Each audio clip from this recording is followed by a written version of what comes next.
দেখো আমরা 9 অধ্যায়ের প্রথম প্রশ্নটা নিয়ে আলোচনা করব। এখানে আছে যে একটি সনোমিটারের উপর দুটি তার বাঁধা আছে। দুটি তারের টানের অনুপাত 8:1, দৈর্ঘ্যের অনুপাত 36:35, তার দুটি ব্যাসের অনুপাত 4:1, দুটি তারের পদার্থের ঘনত্বের অনুপাতও দেওয়া আছে 1:2 এবং একটা কথা বলা আছে এদের মধ্যে বেশি তীব্রতা সম্পন্ন যে কম্পাঙ্ক বা যে তার পর্যায়কাল দেওয়া আছে একটা। তো এখানে আমাদের প্রশ্নটা বলছে আরেকটি উদ্দীপক আছে, সেটা হলো যে একটি দুইমুখ খোলা নলের দৈর্ঘ্য দেওয়া আছে, ব্যাস নির্দিষ্ট, এর মূল চুরের কম্পাঙ্ক 320 হার্টজ, ফলে বাতাসের শব্দের বেগ 320 হার্টজ মিটার পার সেকেন্ড। এখন বলছে প্রথম প্রশ্নটা হচ্ছে দৃশ্যকল্প একের ক্ষেত্রে তার দুটিকে একত্রে শব্দায়িত করলে কয়টি কম্পাঙ্ক পাওয়া যাবে, মানে কয়টি বিট সমান হবে, এক কথায় কয়টি বিট সমান হবে। তো যাই হোক আমরা আগে ফর্মুলাটা দেখি যে এক নম্বর যে ফর্মুলাটা এটা হচ্ছে শব্দের অধ্যায়, মানে আমরা তরঙ্গ শব্দ যেটা আলোচনা করি সেটা। তো আমরা কম্পাঙ্কের ক্ষেত্রে ফর্মুলা কি জানি, টানাতারের কম্পাঙ্ক f = 1/2l √t/μ বলে থাকি আমরা। এই মিউটা হচ্ছে একক দৈর্ঘ্যের ভর, তাহলে মিউ হচ্ছে একক দৈর্ঘ্যের ভর, মিউ একক দৈর্ঘ্যের ভর। তাহলে এটাকে আমরা m/l লিখতে পারি। যদি l দৈর্ঘ্য হয়ে থাকে আর m ভর হয়ে থাকে তাহলে এটা লিখতে পারি m = আমরা কি লেখা যায়, রো v/l। তো রো এখানে থাকলো, v মানে কি লেখা যায়, v হচ্ছে পাই r স্কয়ার l, নিচে আরেকটা আছে বলতে এটাকে কেটে দিয়ে আমরা লিখতে পারি পাই r স্কয়ার রো। তার মানে এই যে মিউ লেখা যায় পাই r স্কয়ার রো লেখা যায়। তাহলে এটা যদি এখানে বসায় দেই তাহলে আমরা লিখতে পারি f = 1/2l √t/পাই r স্কয়ার রো।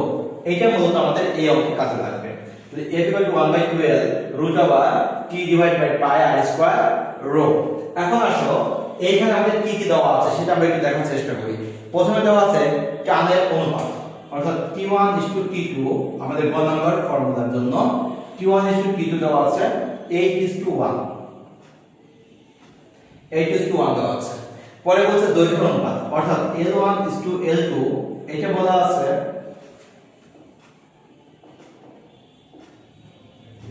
36:35 এবং বলছে ব্যাসের অনুপাত।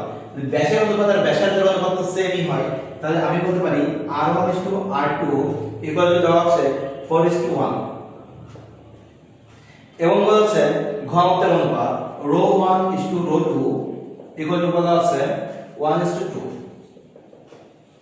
এই তথ্যগুলো আমাদের দেওয়া আছে। তাহলে এখন আমরা এখান থেকে মূলত কম্পাঙ্কের অনুপাতটা বের করব। তাহলে কম্পাঙ্কের অনুপাতের জন্য আমরা এই ফর্মুলা ইউজ করব, f = 1/2l √t/পাই r স্কয়ার রো। তাহলে এই দুটার ক্ষেত্রে যখন আমরা ফর্মুলা ইউজ করব তাহলে দেখো f1/f2 যদি আমি দেখি তাহলে আমরা কি লিখতে পারি, এখন f1/f2 দেখো f1 f এর সাথে কি l ব্যাসার্ধের সম্পর্ক, তাহলে এখানে লেখা যায় L2/L1 ইনটু দেখো t কি বর্গমূলের সমানুপাতিক সম্পর্ক, তার মানে এখানে লেখা যায় T1/T2 ইনটু আর কি আর হচ্ছে দেখো স্কয়ার রুট উঠে গেলে শুধু আর বাইরে চলে আসে, শুধু ব্যস্তানুপাতিক, তার মানে এখানে লেখা যায় R2/R1 আর রো কি আছে বর্গমূলের ব্যস্তানুপাতিক, তার মানে এখানে লেখা যায় ρ2/ρ1 তারপর √1। আশা করি f1/f2 এর মান পাওয়া গেছে। তাহলে এখন এখানে দেখো L2L1 মানে কি L2L1, তার মানে কি হবে L1 L2 যদি 36 35 হয় তাহলে L2L1 35/36, তার মানে এখানে লিখব 35/36। T1/T2 কত 8/1, তার মানে 8/1 তারপর √1। R2R1 তার মানে R1 হচ্ছে 4, তার মানে এখানে হবে 1/4। আর ρ1 ρ2 কত হবে দেখো 1 আর 2, তার মানে 2 আর 1, তার মানে এখানে হবে উপরে 2 নিচে হবে 1। তাহলে এই ক্ষেত্রে দেখো আমি যদি এখানে 35/36 লিখি, এই মানে কি লেখা যায় 2√2 লেখা যায়, আর উপরে কত থাকলো, উপরে থাকলো √2, নিচে থাকলো 4। একটু লক্ষ্য করে দেখো এটা এটা হবে, এটা কেটে গেল, তাহলে কত হবে 35/36, এটা হবে f1/f2। তাহলে আমাদের f1/f2 35/36 এরকম আসলো। এখন আমাদের এখান থেকে বের করতে হবে যে f1 আর f2 এর মধ্যে বড় কোনটা সেটা আগে জানতে হবে। তাহলে এটাকে যদি আমরা একটু সাজায় দেখি, দেখো এরকম করে দেখা যায় যে f1 36 f1 equal to 35 f2। তাহলে এখান থেকে আমরা বুঝতেই পারছি যে f1 এর 36 গুণ আর f2 এর 35 গুণ, তার মানে f2 is greater than f1, অর্থাৎ f2 টা বড় f1 টা ছোট।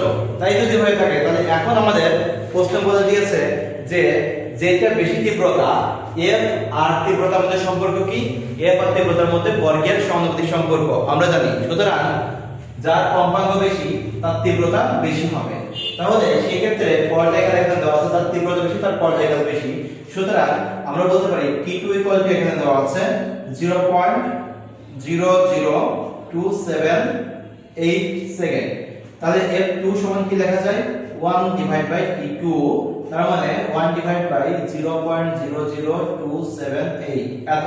তাহলে এই ক্ষেত্রে এখন আমরা যদি ক্যালকুলেটরে বসাই দিই দেখো কত আসে, 1 ডিভাইড বাই 0.00278 এখানে হিসাব করলে পাবো 359.79, মানে হচ্ছে 360 হার্টজ। 360 হার্টজ। তো 360 যদি এটা হয় তাহলে f1 কত হবে? অতএব f1 সমান দেখো f1 সমান আমরা কি লিখতে পারি, f1 সমান দেখা যায় 35/36 f2, অর্থাৎ 35/36 ইনটু f2, f2 আর f2 মান 360, তার মানে 35/36 ইনটু 360 হিসাব করলে কত হবে 350 হার্টজ, কারণ এটা থেকে যে 10 350। তাহলে f1 এর মান পেয়ে গেলাম, f2 এর মান পেয়ে গেলাম। এখন আমাদের বলছে যে বিটের সংখ্যা কত, আর আমরা জানি বিট মানে কি কম্পাঙ্কের পরিবর্তন। তাহলে কম্পাঙ্কের পরিবর্তন যখন আসবে তাহলে আমাদের এখন লিখব সুতরাং বিট সংখ্যা সমান f2 মাইনাস f1, সুতরাং 360 মাইনাস 350 ইকুয়াল টু 10। তার মানে বিট সংখ্যা হবে 10টি। আর সাধারণত 10 এর বেশি বিট হলে আমরা সেটা শুনতে পাই না, এরও কিছু ব্যাখ্যা আছে। যাই হোক, তাহলে আমরা বিট সংখ্যা কয়টি শুনতে পাবো? 10টি শুনতে পাবো।